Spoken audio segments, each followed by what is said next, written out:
Hey, hi, welcome back MDCT aspirants. Welcome to this new video, guys. So ये मार्च महीने में दो चीजें बहुत कॉमनली सुनने मिलती है कि अभी भी हमारा स्कोर कम आ रहा है या फिर the most important part is कि मैंने इतने सारे मार्क्स दिए फिर भी मेरा स्कोर एक लेवल पे आके स्टक हो गया. So it can be any level. 70 marks में स्टक हो गया, 90, 120, 130. So whatever the things are, what I will be doing is मैं आपको सिर्फ दो स्टेप्स दूंगा, only 2 steps. Follow these 2 steps for the complete entire month of March and trust me guys, आपका कोई भी लेवल पे जाके अटका होगा स्कोर, फॉर श्योर गारंटीड आपका स्कोर ऊपर शूट हो जाएगा. ओके, सो इसी के बारे में डिटेल्ड वीडियो बना रहा हूं. Okay, so firstly what is a good score before I come down to those 2 strategies. पहले तो गुड स्कोर क्या है? 70, 80, 90, 100 प्लस.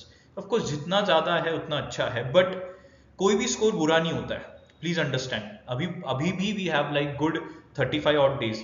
हमारे पास काफी टाइम है and 35 days is a good time period जहां पे हमारी अच्छी खासी इंप्रूवमेंट हो सकती है. Literally I have seen student जिनके 60-70 मार्क्स बढ़े लास्ट मंथ में. Literally you won't believe this. Okay, so ये रियलिटी है, ये प्रैक्टिकली पॉसिबल है. और अलॉन्ग विद दैट गाइज हमारे पास इस बार सेकेंड अटेम्प्ट भी है, राइट. सो ये दोनों चीजें हमारे पास है. सो अगर ये दोनों है तो ऑफ कोर्स हमारा प्रिपरेशन हमने एक प्रॉपर फ्लो में रखना चाहिए. इन वर्स्ट केस अगर फर्स्ट अटेम्प्ट खराब जाता भी है तो सेकंड अटेम्प्ट के लिए हम रेडी होने चाहिए, राइट. सो इन शॉर्ट, इनमें से कोई भी स्कोर अगर आपका आ रहा है, इसके आसपास भी आ रहा है, तो इट इज नॉट बैड, क्योंकि हर किसी का टारगेट अलग होगा. कुछ लोगों को सिर्फ 95 परसेंटाइल लाने हैं, कुछ लोगों को 90 प्लस लाने, कुछ लोगों को 99 लाने, राइट. सो आपके हिसाब से गाइज मैंने जैसे बोला, प्रैक्टिकली 50 to 60 मार्क्स का इंप्रूवमेंट आराम से पॉसिबल है, आराम से लास्ट 1 मंथ. उसको करना कैसे है, तरीका क्या यूज करते हो, that is very important guys. Okay, so ये जो है ये कॉमन पैटर्न है लास्ट 3, 4, 5, 6 marks, whatever marks you have been given last 10-15 days. अगर आपका स्कोर एक स्पेसिफिक रेंज में जाके अटक गया है तो उसको एक्चुअली वर्कआउट कैसे करते हैं, how do you exactly divide, how do you exactly analyse while you analyse the mock, right. ये सारी चीजों के बारे में डिटेल में बता देता हूँ, और कैसे आपका स्टडी प्लान होना चाहिए for each and every day या फिर for every 2 to 3 days that you do. Okay, इसके ऊपर क्विकली चले जाते हैं.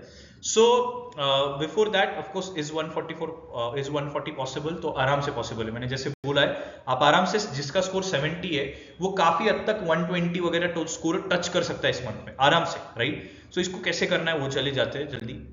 सो अभी ये देख लो, एक मैंने रफ ट्रैकर शेयर किया है, राइट. ये ट्रैकर में if you could see, there are sections, there are incorrect concepts, there are silly mistakes and stress. So what you need to do is, जब स्कोर अटक जाता है, so whenever your score gets stuck, so this becomes very important. If you notice, sections में मैंने quants DI specifically only one column I've kept, and then logic, reading comprehension, verbal ability and abstract reasoning. अब if you could notice, मैंने quants में top 3 topics डाले. Similarly logic में top 3, RC specific कुछ है क्या सामने, वो मैं दिखा दूंगा आपको exactly क्या लिखना है, कैसे करना है, राइट. फिर verbal ability के top 3 parts and then abstract के top 2. अभी इसमें आपको इनकरेक्ट कॉन्सेप्ट्स, दोज कॉन्सेप्ट जिसके बारे में आपको नहीं पता था, फॉर एग्जांपल आपने एक प्रॉब्लम सॉल्व किया या सॉल्व करने नहीं कि आपको समझा ही नहीं वो क्वेश्चन, द रीजन इज पूरी की पूरी कॉन्सेप्ट गलत है. सेकंड आ जाता है सिली मिस्टेक्स. अभी सिली मिस्टेक्स आप में से बहुत सारे लोग कम से कम 5 to 10 मार्क्स के सिली मिस्टेक्स कर रहे हो, ये भी एक पार्ट. एंड लास्ट बचता है स्ट्रेस एरर. अभी ये स्ट्रेस एरर होता क्या है, what is exactly a stress error. Stress error का मतलब क्या होता है मैं आपको समझाता हूँ. Let's take a very simple example. आपने मॉक दिया, फिर आपने जब एनालिसिस करने गए तब यू आर लाइक, अरे ये तो मेरे को आ रहा था बट उस मोमेंट मेरे को क्लिक ही नहीं हुआ. This is a very common thing that happens with us, right. तो ये होता है अंडर स्ट्रेस आप नहीं कर पाते हो. तो स्ट्रेस एरर क्यों हुआ, क्या रीजन था, मतलब कुछ पहले आप कुछ ज्यादा टाइम दे चुके थे इसीलिए आपको आया नहीं, या फिर आपने हिम्मत ही नहीं की वो पर्टिकुलर क्वेश्चन पढ़ने की.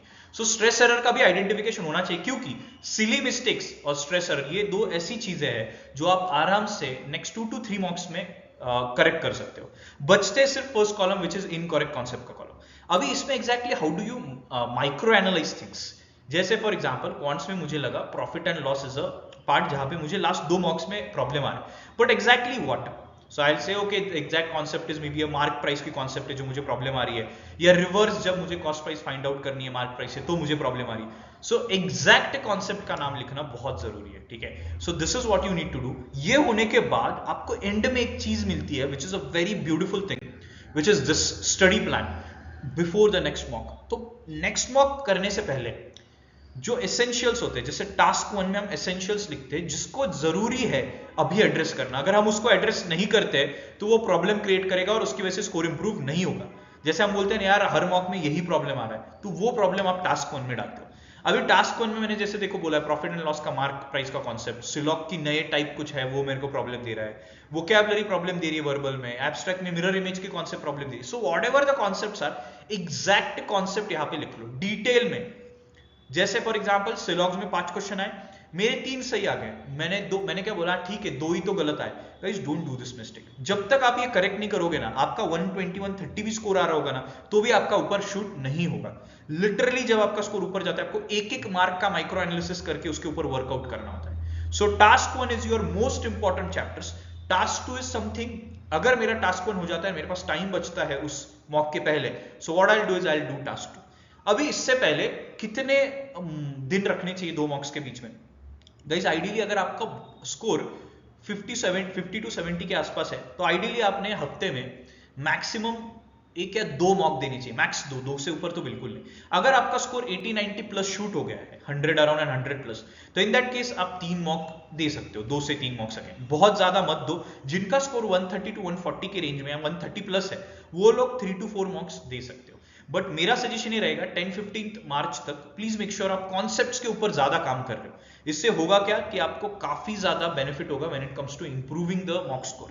ओके, सो इसको प्लीज ध्यान में रखना, this will actually help you to get through the particular part. और इसके बाद अगर आपको फिर भी प्रॉब्लम आ रहा होगा, आपको नहीं समझ में आ रहा है, यार मेरे को उतना टाइम बचा नहीं है, मेरा स्कोर 50 60 70 है, मुझे एटलीस्ट 100 टच करना है, I don't know how to do it guys, then what you can do is then you can enroll into this course। जिनको भी क्विकली एक 1 मंथ में पूरा कोर्स रिवाइज करना है, so if those who want to revise properly each and every part which is important for MBA CET exam, and that too with some of the very interesting tricks for each and every chapter, जो tricks use करने के बाद आपके question 30-40 seconds में solve हो जाएंगे, जो आपका सबसे बड़ा प्रॉब्लम होता है टाइम, राइट? तो ये एड्रेस हो जाएगा and guaranteed 50 marks improvement we suggest, अगर बच्चा जेन्युइनली इंटरेस्टेड है तो। Okay, so if you want to enroll, you can दिए गए नंबर पे आप व्हाट्सएप कर सकते हो, कॉल कर सकते हो। So that's all from today's video guys, stay focused and let's do it for JBMS। all the best guys, if you have any queries, any doubts, please comment में डाल दो। all the best।